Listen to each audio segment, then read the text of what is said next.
Monsieur le Président, Mesdames et Messieurs, Monsieur le Président, tout d'abord, je tiens à vous remercier officiellement et chaleureusement pour votre invitation à participer à votre congrès national. Avec mes premiers mots, vous avez bien compris que j'étais présidente de la région Occitanie, qu'il n'y a pas de doute possible, ce n'est pas la région Hauts-de-France.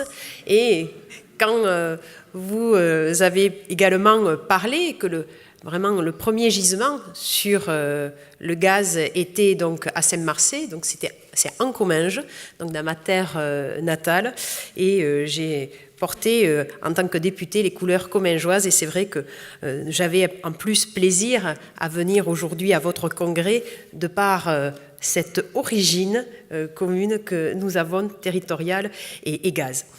Je mesure également l'importance du moment dans lequel nous sommes, nous, les territoires, mais également vous, professionnels et acteurs de l'économie.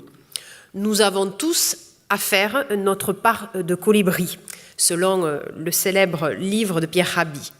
Ce colibri tout petit, mais dont l'action peut sembler futile par rapport à l'ampleur de la tâche, mais qui s'avère indispensable face à l'urgence. Nous devons relever le défi majeur de la lutte contre le réchauffement climatique, et c'est l'ensemble de nos actions diverses, mais convergeant vers un seul objectif qui nous permettra de réussir. À chaque catastrophe naturelle, et malheureusement ces derniers jours, ces dernières semaines nous ont ramenés à cette réalité, nous interrogeons. Est-ce que c'est le fait du réchauffement climatique? Ces dérèglements, allons-nous en connaître de plus en plus souvent? Quel sera l'impact sur nos vies, sur nos économies? Pour ma part, je fais bien sûr confiance aux scientifiques qui travaillent pour discerner le vrai du faux, faire reconnaître les liens complexes entre les phénomènes naturels, et cela nous empêche parfois d'avoir des raisonnements simplistes. Ce travail scientifique nous permet de comprendre et de décider. Et c'est cette connaissance scientifique qui a permis à la COP21 d'aboutir à un accord signé par 195 États à Paris en 2015.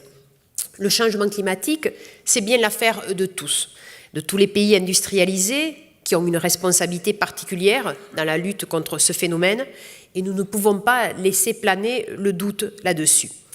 Albert Camus affirmait que l'homme devait agir, s'engager contre toute situation absurde. L'urgence dans laquelle nous sommes aujourd'hui pour lutter, pour préserver notre planète, nous oblige à l'engagement.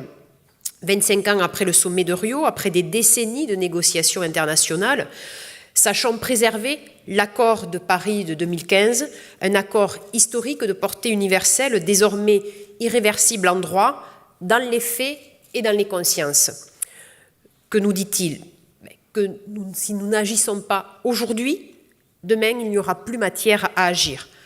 Pas de planète de rechange, pas de plan B, et surtout pas de plan T, comme un célèbre dirigeant américain. Lutter contre le réchauffement climatique, c'est lutter contre les inégalités à l'échelle du monde. C'est aussi lutter contre la dévalorisation de l'humanité. Et dans le temps dans lequel nous sommes, nous l'appelons communément transition. Transition écologique, transition énergétique. Chacun prend conscience et écrit l'objectif qui doit être le sien. Mais la transition, c'est surtout le temps de l'action. Depuis 2015, l'enjeu, c'est d'avancer et même d'accélérer. Et si l'objectif est global, les solutions sont pour beaucoup locales. L'engagement universel pour la planète restera vide s'il n'est pas rempli par les territoires. Les territoires sont les premiers acteurs de cet enjeu global, et je suis convaincue que le défi énergétique doit être relevé au plus près des citoyens, des habitants, parce qu'ils ont la capacité d'impulser, de fédérer, de coordonner et de pouvoir répondre aux besoins et aux attentes réelles. Les territoires ont de vrais challenges à relever, celui d'offrir une vision positive du vivre ensemble. Beaucoup le font au travers de leurs plans climat, air, énergie territoriaux ou à travers des démarches territoire énergie positive pour la croissance verte. Ils sont exemplaires par leur dynamique qu'ils engendrent. Le défi énergétique, c'est celui qui permet de lutter contre le réchauffement climatique, mais c'est aussi celui qui permet de lutter contre la précarité énergétique qui touche tant de ménages.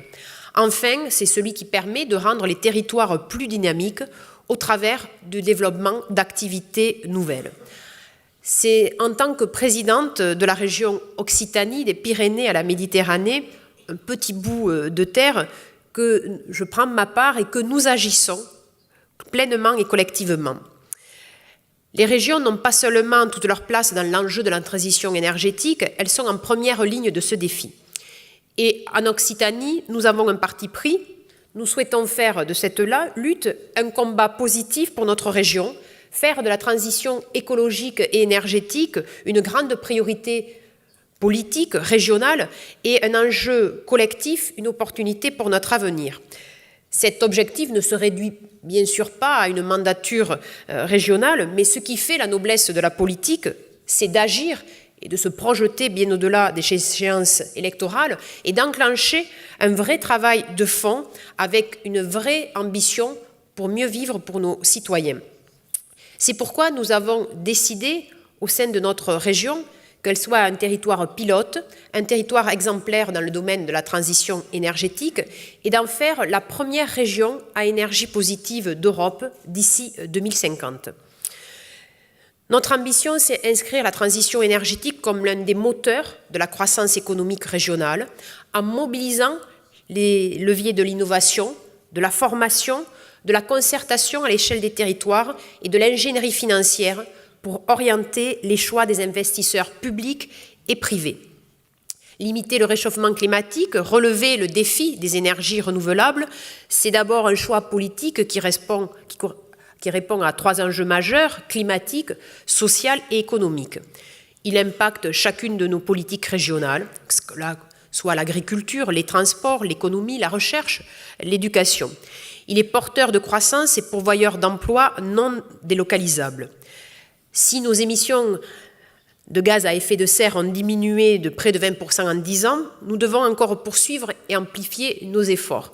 Et tout particulièrement dans notre région, qui est la région de France qui connaît la plus grande progression démographique, puisque chaque année, nous accueillons 52 000 nouveaux habitants, c'est-à-dire l'équivalent de Narbonne ou d'Albi. Notre potentiel est aussi énorme en termes de production d'énergie renouvelable.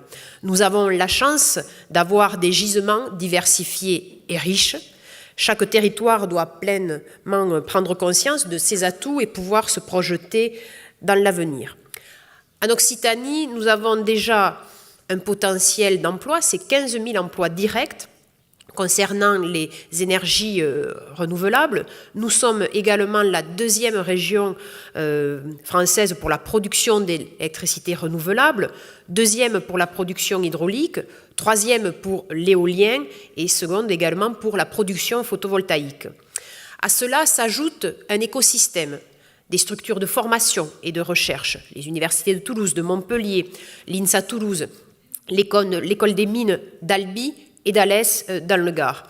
Elle est également riche de ses acteurs qui agissent chacun à leur niveau. Près de 80 territoires à énergie positive sont déjà engagés, ce qui nous place en tête des régions de France mobilisées.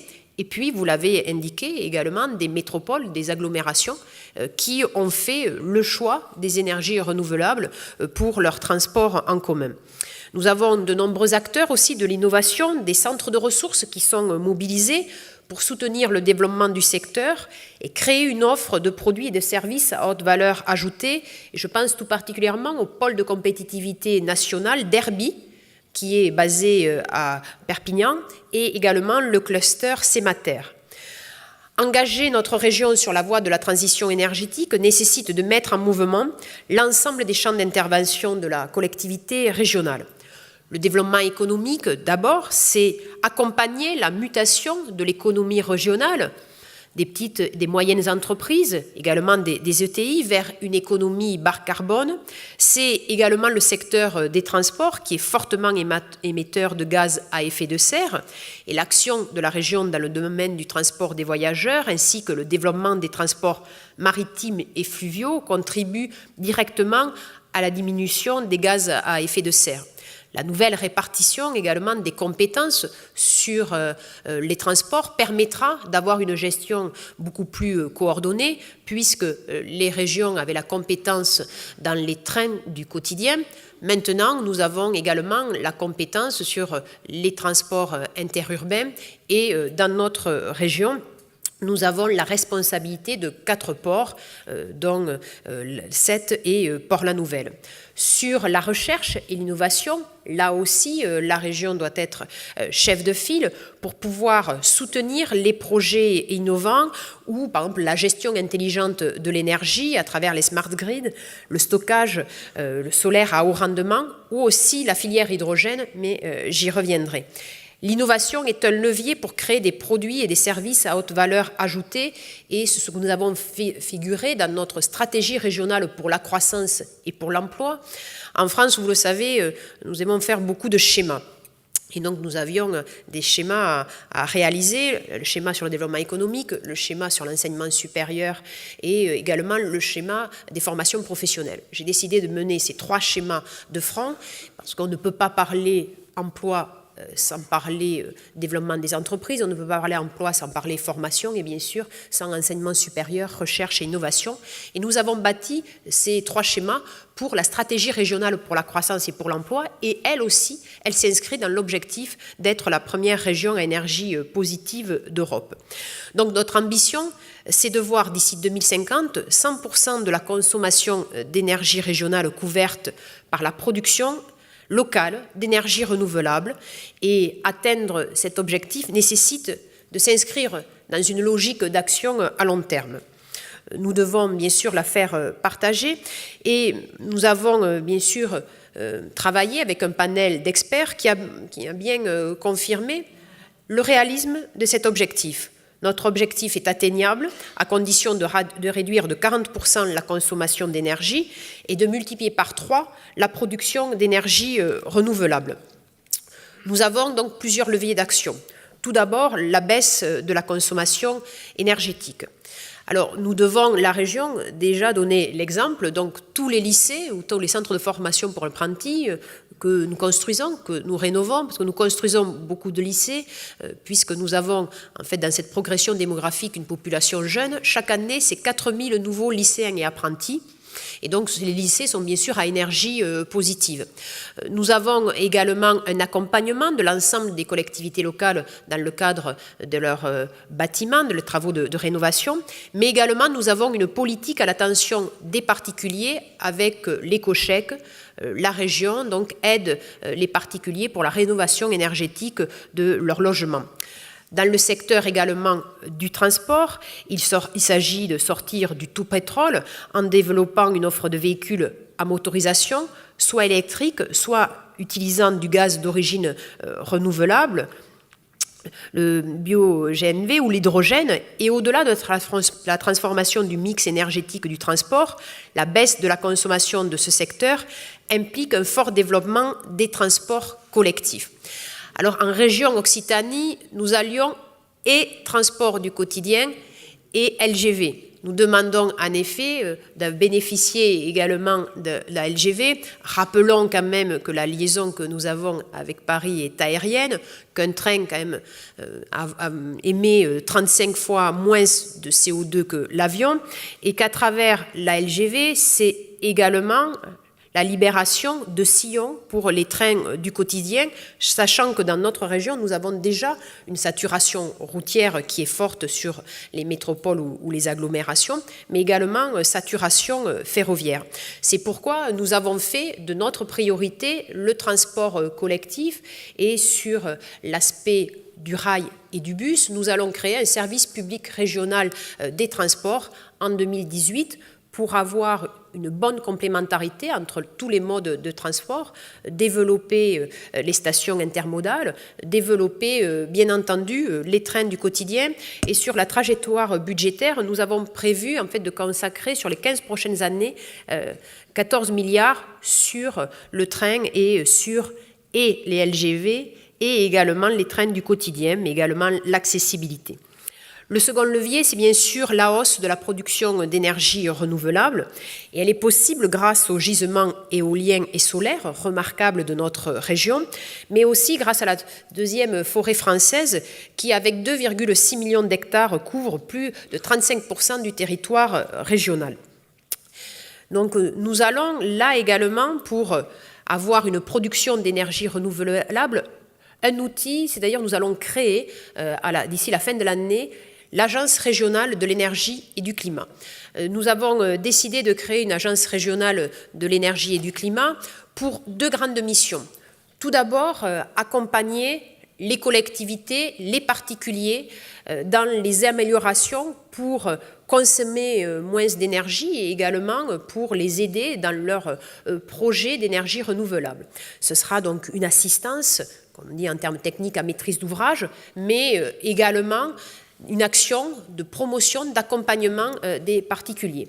Et deuxième mission de cette agence régionale de l'énergie, c'est d'être un investisseur, parce que nous savons bien que dans les premières années d'un projet d'énergie renouvelable, le modèle économique n'est pas tout à fait finalisé, il est nécessaire d'avoir un actionnariat public dans ce secteur-là pour pouvoir avoir un effet de levier. Cette agence régionale de l'énergie permettra ainsi de démultiplier et accompagner les initiatives. Dans notre scénario région à énergie positive, le gaz joue bien sûr un rôle essentiel. Aujourd'hui, il représente 16% de la consommation d'énergie finale de la région Occitanie, en troisième position derrière les produits pétroliers et l'électricité. En 2050, si l'on ne change rien, la part du gaz naturel ne serait que de 13%. Mais selon notre scénario, la part du gaz naturel passera à 30%.